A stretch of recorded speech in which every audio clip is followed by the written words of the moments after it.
많이 행복하세요. 이렇게 인사하면 좋겠습니다. 네, 반갑습니다. 많이 행복하십시오.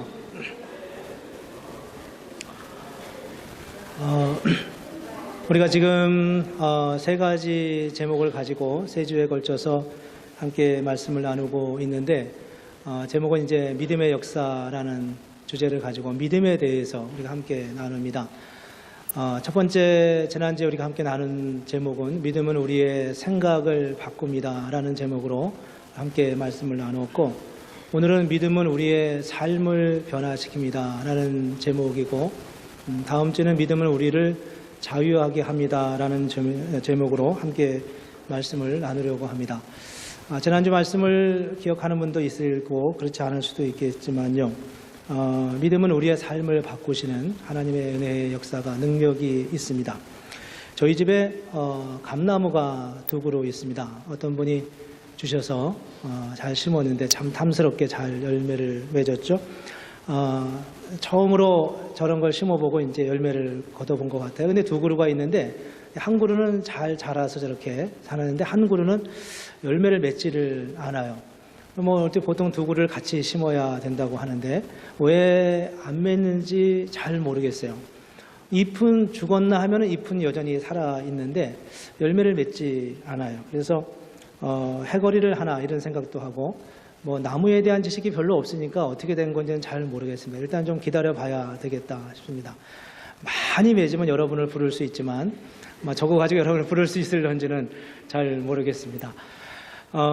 근데 이제 좀 기다려 보다가 증이 안 맺으면 결국 뽑아 버려야 되지 않겠어요?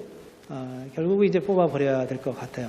열매를 맺지 않는데 거기다 계속 놓고, 제가 집안일을 거의 잘 안 하지만 그래도 가끔 하는 게 있는데 거기다 물 주는 건데 그것도 얼마나 힘든지 모르겠어요. 굳이 물을 줄 수고를 제가 감당해야 할 이유를 잘 모르겠습니다. 근데 이제 예수님도 이런 말씀을 하셨어요. 누가복음 13장에 보면은 예수님의 비유 말씀 중에 이런 말씀이 있습니다. 어느 한 주인이 포도원에다가 무화과 나무를 심었습니다. 왜 포도원에서 무화과 나무를 심었는지 모르겠습니다. 근데 포도원에 무화과 나무를 심고 어느 날 주인이 와서 열매를 얻으려고 구했습니다. 근데 열매가 맺지 않았어요. 그 맡겨놓은 농부에게 그 열매를 구했는데 열매가 아직 안 열렸습니다.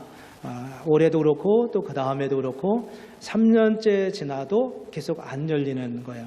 그래서 이제 그걸 뽑아버려야 되겠다, 그냥 뽑아버려라 이렇게 이야기하니까 이 농부가, 일을 맡은 농부가 주인님 그냥 1년만 더 참아 보시죠. 1년까지 더 있다가 그래도 안 열리면 그때는 파헤칠 수 있지 않겠습니까? 한 번 더 기다려 봅시다. 이렇게 말하는 내용이 나와 있습니다. 그 말의 요지는 이제 열매를 맺지 않으면 결국 이제 뽑아 버릴 수밖에 없다, 그런 의미 아니겠습니까? 나무가 아름답고 무성하고 잎이 풍성해도 열매를 맺지 않는 나무는 존재의 가치가 없습니다. 예수님께서 그런 말씀을 하시는 이유는 우리가 신앙인으로서, 예수를 믿는 사람으로서 열매를 맺는 게 얼마나 중요한가 하는 것을 보여주는, 말씀하고자 하는 의도일 것입니다. 우리가 예수를 믿고 하나님의 사람이 되고 구원을 받습니다. 구원을 받았다고 우리 고백합니다. 하나님의 자녀가 되었습니다. 하나님의 자녀가 돼서 우리가 처음 제가 예배 시작하면서 봉독한 구절처럼 우리가 예수를 믿으면서 전혀 새로운 존재가 됐다고 우리는 고백합니다. 새로운 존재가 됐기 때문에 새로운 존재로서의 합당한 삶의 열매, 결실이 있는 것은 너무나 당연한 거겠죠. 그래서 열매가 마땅히 있어야 된다는 거예요. 예수를 믿는 사람으로서요. 근데 그 열매가 이제 무엇이냐? 이건 여러 가지로 성령의 열매도 있고 많은 설명이 가능하지만 열매가 있어야 됩니다. 우리가 어떤 식으로든 이런 표현이 좀 부정적인 표현이라서 그래도 그게 제일 이해가 쉬울 것 같아서 그렇게 말씀을 드릴 수 있는데, 그러면 강도는 뭘 하는 사람입니까? 강도짓을 하는 사람이잖아요. 도둑놈이라니까 좀 죄송한데 그렇다고 군이라고 할 수도 없고, 도둑놈은 도둑질을 하는 사람이잖아요. 만약에 강도가 강도짓을 하지 않는다, 그건 강도가 아니지 않습니까? 그리스도인은 그리스도인으로서의 합당한 열매를 맺는 것은 너무나 마땅하고 당연한 거예요. 근데 이런 당연한 것이 실제 우리가 예수를 믿는 과정 속에서 잘 일어나지 않는 경우가 참 많이 있습니다. 그런데 이제 지난주 제목이 뭐였냐면요. 믿음은 우리의 생각을 바꾼다. 이런 제목이었습니다. 거기에 중요한 요점은 뭐냐 하면 믿음은 우리의 행위를 바꾸기 전에 생각을 먼저 바꾼다. 이런 뜻이었습니다. 우리의 행위를 바꾸기 전에 우리는 예수를 믿으면 어떤 생각을 하냐 하면 삶이 바뀌어야 된다고 생각해요. 물론 그 말이 맞습니다. 예수를 오래 믿었는데도 삶이 안 바뀌어요. 그러면 그건 문제가 있는 거죠. 그렇지만 그 삶이 바뀌는 것은 중요하지만 그 바뀌는 삶은 그거보다 무엇이 더 중요하냐 하면 생각이 먼저 바뀌어야 된다는 겁니다. 가치관이라고도 할 수 있고 세계관이라고도 할 수 있고 인생의 관점이라고 할 수도 있고 무엇이라고 설명하든지 간에 어쨌든 생각이 먼저 바뀌어야 된다는 거예요. 근데 생각이 안 바뀌고 삶이 바뀌었다. 그건 뭘 의미하냐 하면 그냥 내가 예수를 믿기 이전에 생각했던 그런 류의 가치 있는 것을 더 추구하는 것뿐입니다. 예를 들면 우리가 예수를 믿으면 예수를 안 믿어도 마찬가지죠. 우리가 착하게 살고 선하게 살고 선한 일을 해야 되고 남에게 좋은 일을 하고 살아야 된다. 이런 생각들을 우리가 일반적으로 가지고 있지 않습니까? 하물며 예수를 믿는데도 남에게 사기를 친다든지 나쁜 일을 한다든지 험담을 한다든지 이건 이해할 수 없고 해서는 안 되는 일이죠. 그렇지만 그런 류의 예수를 안 믿었을 때와 동일한 가치관이 예수를 믿었을 때 동일하게 일어나는 것은 그건 마땅한 것이긴 하지만 그게 그리스도인으로서의 열매는 아니라는 겁니다. 그게 그리스도인의 열매는 아니라는 거예요. 그보다 먼저 우리는 생각이 바뀌어야 되는데 예를 들어 보죠. 사도행전 9장과 22장과 26장에 보면은 바울이라고 하는 사람, 원래 그 사람의 이름은 원래는 사울이었습니다. 근데 예수를 믿고 난 다음에 이제 바울이라고 하는 이름으로 바뀌었는데 이 말에 바뀐 경위를 우리가 정확하게는 잘 설명하지 못하지만 사울은 크다 이런 의미가 있고 바울은 작다 이렇게 의미가 있다고 설명하는 학자들도 있지만 어쨌든 이름이 바뀌었습니다. 근데 그가 사울이었을 때 그는 어떤 사람이었냐면 굉장히 유대교를 열심히 잘 믿는 사람이었습니다. 그는 길리기아 다소라고 하는 곳에 태어났고 예루살렘에 지금으로 말하면 유학이라고 해야 되는지 본국에 자기의 원래 같은 족속이 살고 있는 예루살렘에 와서 거기서 가말리엘이라고 하는 아주 위대한 바리새인이면서 서기관 학자 밑에서 오랜 기간 어린 젊은 시절에 공부를 했던 사람입니다. 그 전통을 이어받은 사람이죠. 그래서 그가 그 유대교에 대한 열심이 굉장히 컸어요. 지식도 정말 탁월한 사람이었고 장차 이제 유대교의 리더가 될 이스라엘 민족의 리더가 될 만한 그런 자질이 충분히 있는 그런 사람이었습니다. 근데 이 사람이 그렇게 믿고 어느 정도 믿었냐면 열심도 많았고 지식도 많았어요. 그래서 그 당시 유대교를 파괴하는 어떤 그룹들이 있다고 생각했는데 그들이 누구였냐면 바로 예수를 믿는 사람들이었습니다. 그들의 입장에서 봤을 때. 그래서 이제 사울이라고 하는 이 청년이 지식도 많이 있거니와 열심도 있었기 때문에 예수를 믿는 사람들이 있다는 곳이면 어디든지 찾아가서 그 사람들을 잡아오고 감옥에 가두고 심지어는 그들을 죽게 하는 일까지도 그가 적극적으로 나섰던 그런 사람이었습니다.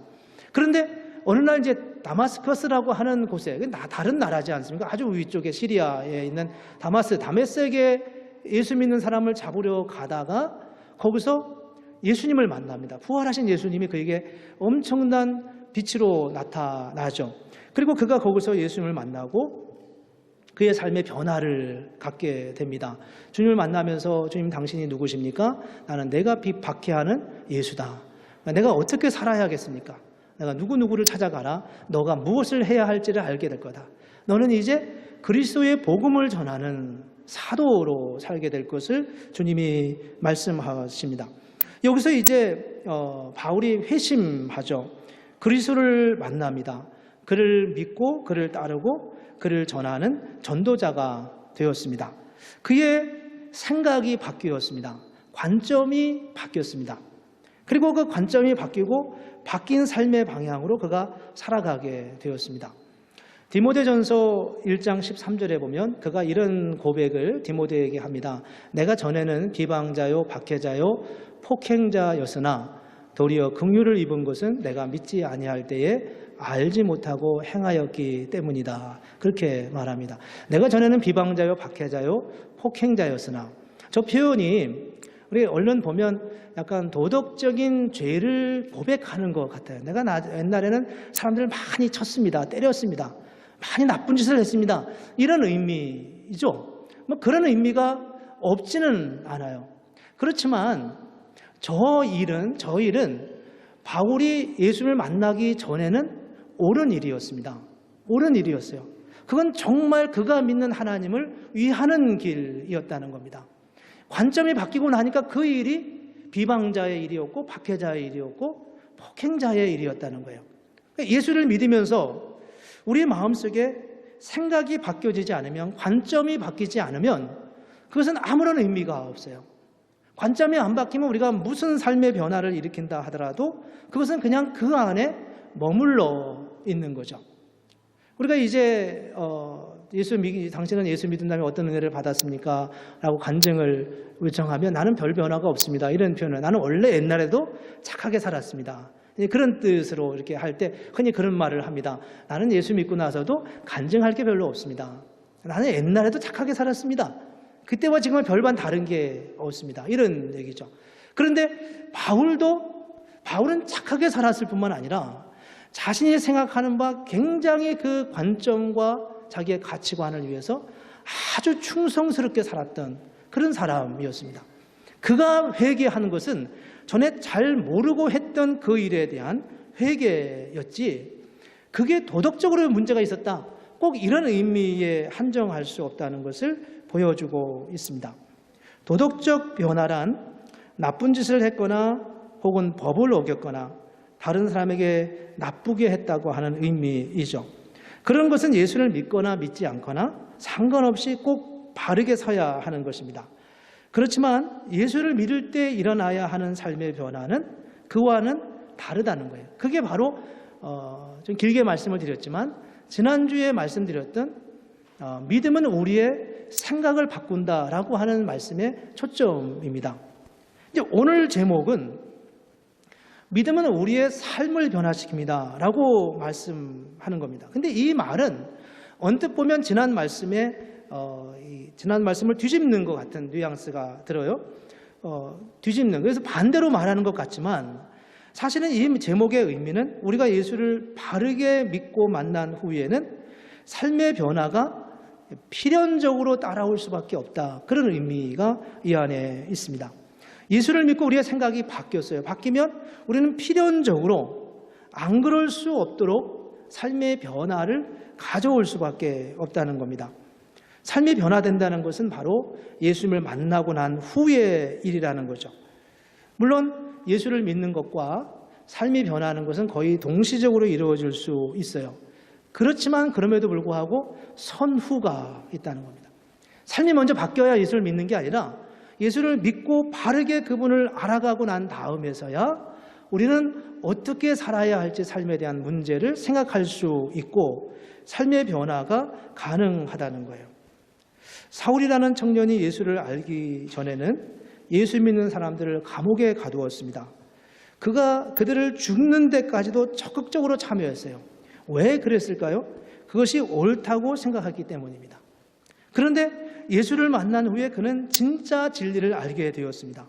예수님이 하나님이시라는 것을 알았어요. 그리고 그가 행한 모든 일이 잘못되었다는 것을 깨닫게 되었습니다. 그리고 나서야 그의 삶이 바뀌어지기 시작했다는 겁니다. 그런 생각의 변화에 이어서 바울은 삶의 변화가 이어온 것을 보게 됩니다. 여기서 우리는 하나님께서 우리를 어떻게 이끌어 가시는지, 우리의 삶이 변화되어야 하는 시점이 어디 있는지를 알게 됩니다. 바울은 예수님을 만나면서 삶의 방향이 바뀌었고, 그러면서 그는 그의 삶의 다리가 온전하게 주님 앞에 서는 것을 보게 됩니다. 근데 이 정도 우리가 이해를 하면 이제 오늘 말씀을 좀 더 잘 이해할 수 있을 거라 생각합니다. 오늘 본문의 14절 말씀을 함께 보겠습니다. 14절 말씀을 띄워주시겠어요? 우리 한번 같이 읽어볼까요? 같이 읽죠. 시작. 내 형제들아, 만일 사람이 믿음이 있노라 하고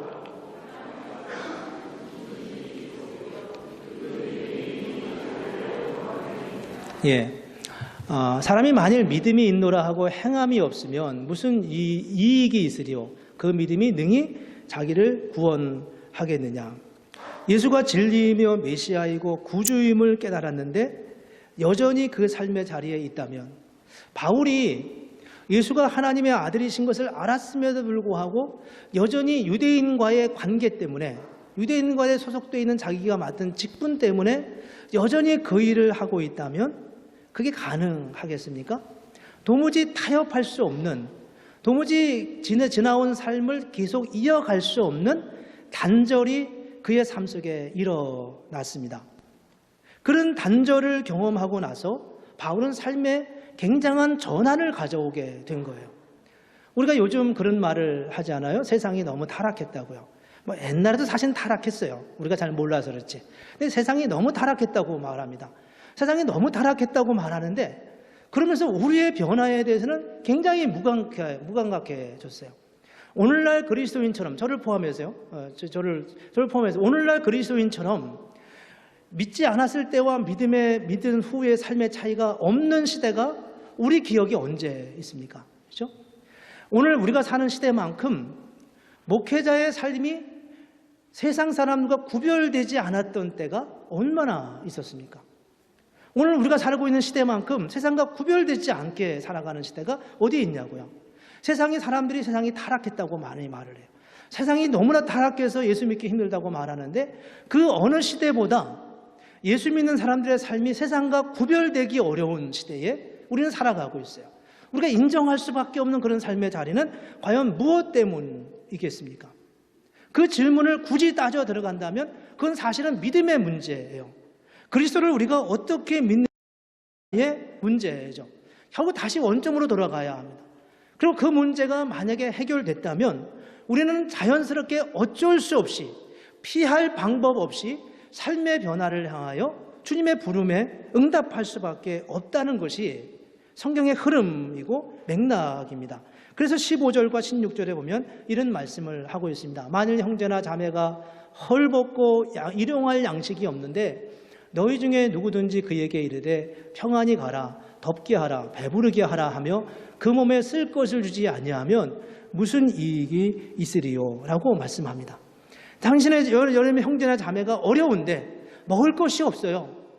근데 그 형제에게 말하기를 평안히 가라, 덥게 하라, 따뜻하게 하라, 이렇게 말한다고 그게 위로가 되겠느냐? 그게 과연 진짜냐는 거죠. 얼마나 힘들어요. 하나님이 당신의 마음을 위로해 주시기를 원해요. 내가 도울 것은 없지만 기도할게요. 예수 믿는 사람들이 기도해 준다는 말만큼 이게 공수표가 될 때가 없어요. 정말 그거는 가장 중요한 도움임에도 불구하고 그걸 마치 공수표를 남발하듯이 그렇게 말할 때가 참 많이 있다는 겁니다. 요즘 최근에 가까이 있는 곳에 어느 목사님 가정이 교통사고를 당했어요. 자녀가 셋인데 목사님은 따로 있고 사모님과 세 자녀가 같이 운전을 하고 어디인가를 가다가 큰 트럭 있잖아요. 그 트럭과 부딪혀가지고 온 가족이 다 아주 굉장히 큰 중상을 입었습니다.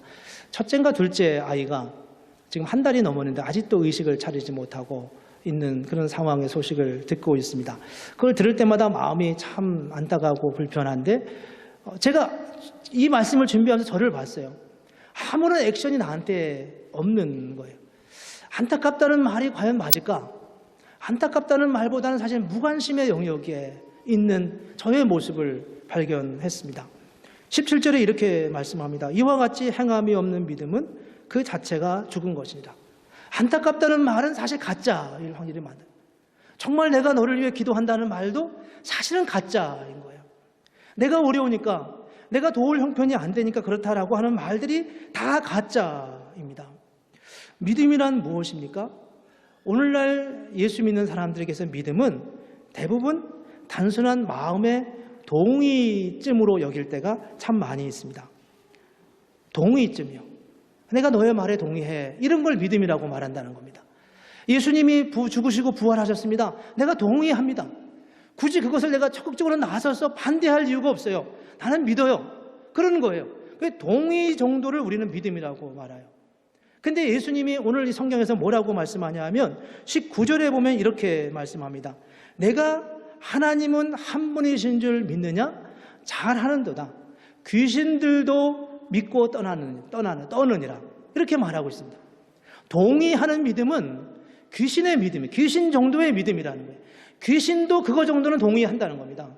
하나님이 계신 것도 알고 하나님이 어떤 분이시라는 것도 알고 있습니다. 현대인의 믿음은 대부분 다 동의하는 정도의 수준의 믿음이라는 거예요. 하물며 귀신은 그걸 믿고 떤다고 했잖아요. 하나님에 대한 두려움이 있어요. 근데 우리는 믿으면서도 하나님에 대한 두려움조차도 사실은 안 가지고 있을 때가 참 많이 있습니다. 우리의 믿음은 어디에 있습니까? 지적인 동의예요. 내가 예수 믿는 거 안다. 죽으면 천국 가는 거 알고요. 그러나 그게 현재의 나의 삶에 아무런 영향을 미치지 않아요. 사울이라는 청년이 유대교가 최고인 줄 알고 그게 옳은 줄 알고 믿었다가 주님을 만나고 난 후에 그 즉시 그런 거리로 나가서 복음을 전했어요. 그렇지 않을 수 없었어요.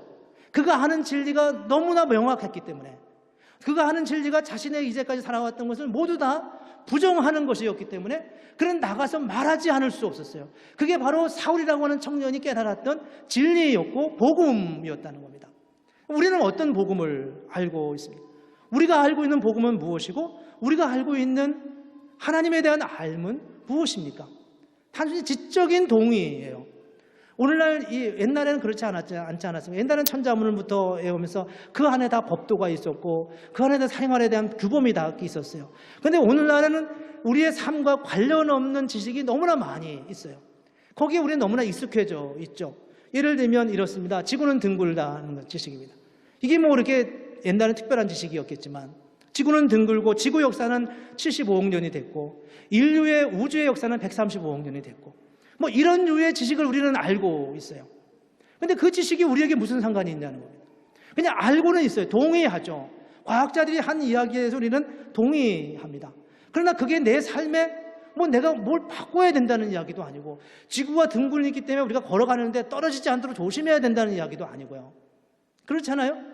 삶과 관련 없는 지식을 우리는 너무나 많이 알고 있다 보니까 우리도 모르는 사이에 하나님이 우리에게 주시는 말씀도 동일하게 그렇게 받아들이게 됩니다. 그건 내가 알아. 그 정도죠. 아무것도 의미가 없는 거예요.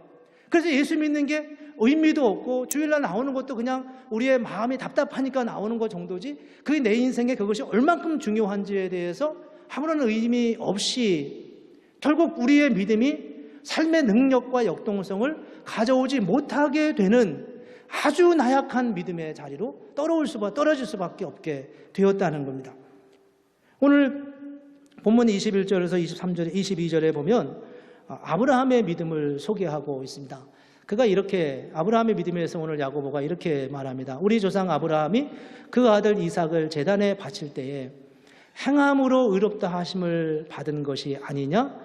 내가 보건대 믿음이 그의 행함과 함께 일하고 행함으로 믿음이 온전하게 되었다. 이렇게 말씀하고 있습니다.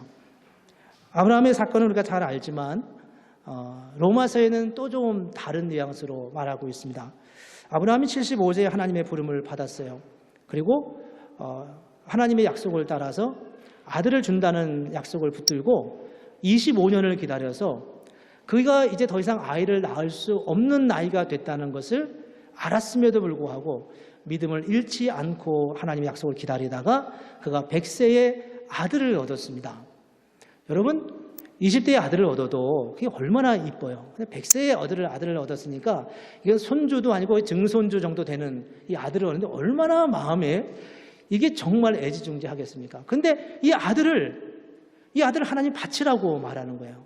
이게 성경의 이야기니까 우리가 그냥 뭐 지식적으로 정말 그야말로 아는 것처럼 이야기를 하지만 사실 그 사건 안에 들어가 보십시오. 이게 가능한 이야기입니까? 이게 가능한 말씀입니까? 있을 수 없는 거예요. 여러 가지 면에서 있을 수 없는 거죠. 일어날 수 없는 일이에요. 내가 하나님을 안 믿으면 안 믿어도 이 아들을 하나님이 주셨다고 하더라도 내가 이제는 더 이상 당신과 같이 갈 수 없다, 이렇게 말할 수밖에 없는 그런 상황 아닙니까? 그런데 아브라함이 하나님 명령을 따르는 거예요. 도대체 이게 어디서 가능한 거냐는 겁니다. 근데 로마서에 보면 뭐라고 말씀하냐 하면 로마서 4장 17절에 보면 이렇게 말씀합니다. 그가 믿은 바 하나님은 죽은 자를 살리시며 없는 것을 있는 것으로 부르시는 이시니라, 이렇게 말합니다. 저게 아브라함이 믿었던 믿음이라는 겁니다. 아브라함의 믿음은 뭐였냐 하면 하나님은 죽은 자도 살리시고 없는 것도 마치 있는 것처럼 불러내신다는 거예요. 그렇게 당신의 역사를 이루어 가신다는 거죠. 그게 아브라함의 믿음이었다는 겁니다. 그렇게 믿었기 때문에 그 일을 할 수 있었다고 말하는 게 지금 이 야고보서와 로마서에서 말씀하고 있는 말씀입니다. 그러니까 믿음이 그렇게 행함과 함께 간다는 겁니다. 믿음은 우리의 행함과 함께, 행함의 순종과 함께 가는 거죠. 그 다음에 야고보서 그 뒤에 25절에 보면 라합이라고 하는 한 여인을 소개합니다. 라합은 기생이었잖아요. 이 기생이 여리고성에 있는데 여리고성이 이제 곧 함락되게 생겼어요. 라합은 하나님이 이스라엘 민족과 함께 한다는 사실을 알았어요. 그리고 그를 대접하죠. 그 정탐꾼을 잘 섬기죠.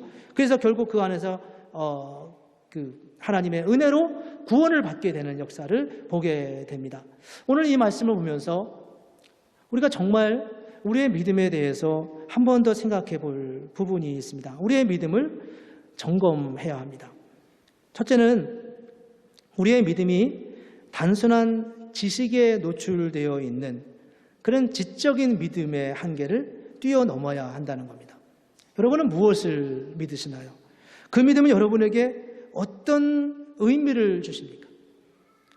지구의 역사가 얼마가 됐다든지 지구의 인구가 얼마가 되었든지 간에 아프리카에 지금 어떤 내전이 있다든지 물은 뭐 산소와 수소로 결합됐을 때 이런 많은 지식들이 우리에게 아무런 의미가 없어요.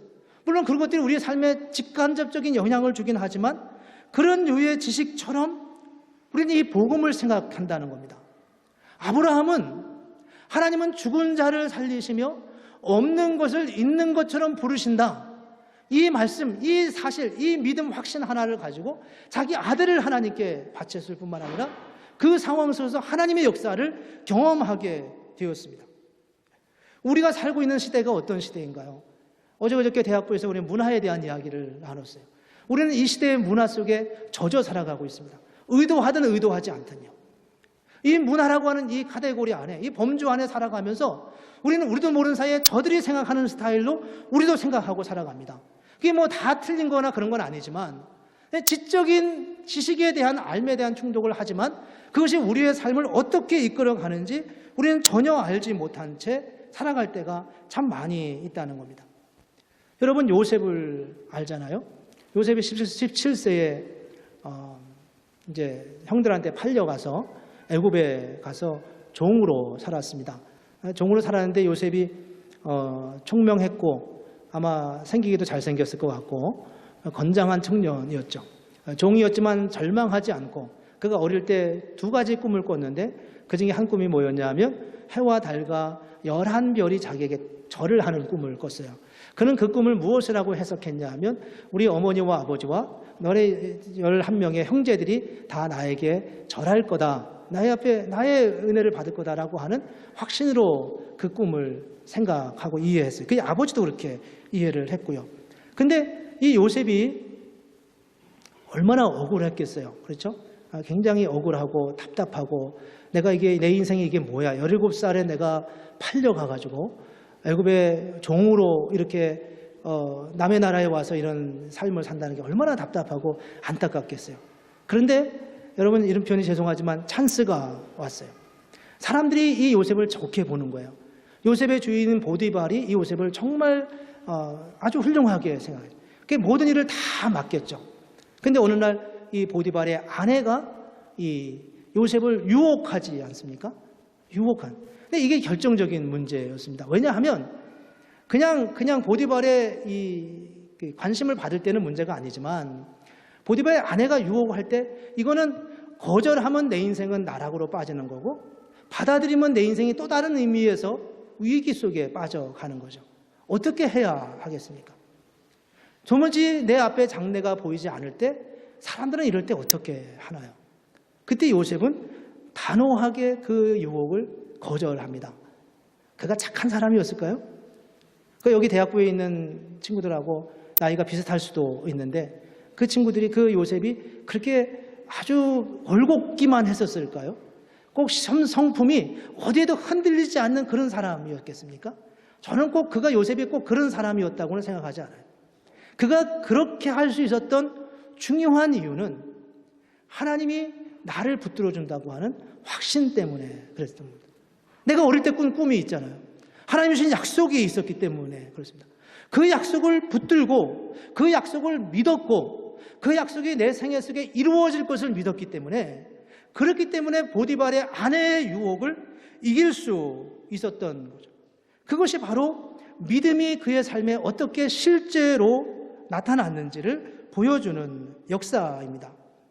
믿음은 우리의 생각을 바꿉니다. 그리고 믿음은 우리의 삶을 바꿔갑니다. 우리는 어떻게 예수님을 믿고 영접하고 있습니까? 우리는 어떻게 그분을 바라보고 살아갑니까? 여러분의 믿음은 여러분의 삶을 바꾸고 있습니까?